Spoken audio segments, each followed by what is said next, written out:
অপরাহ্ন, সবাই কেমন আছেন? আপনাদের মাঝে প্রাকৃতিক সৌন্দর্যের সুন্দর একটা ভিডিও নিয়ে আসলাম। এটা হচ্ছে মাঠ।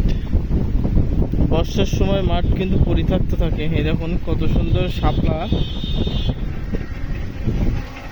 যতদূর চোখ যায় ততদূর কিন্তু শাপলা গাছ।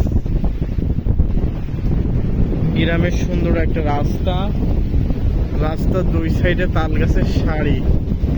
দেখুন বাতাস, এখন অল্প অল্প বৃষ্টি পড়ছে এবং বাতাস, এই দেখুন তাল পাতা দেখলেই কিন্তু বোঝা যাচ্ছে কত বাতাস চলছে। সত্যি দুপুরের সুন্দর একটা ভিউ। আসলে বাতাসটা অনেক ঠান্ডা, খুব ভালোই লাগছে।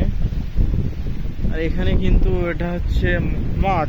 মাঠে বর্ষার সময় এখানে কিন্তু মাছ হয়, এখানে সবাই মাছ ধরে। আর এই দেখেন শাপলা গাছ, সত্যি এক কথায় অসাধারণ লাগছে।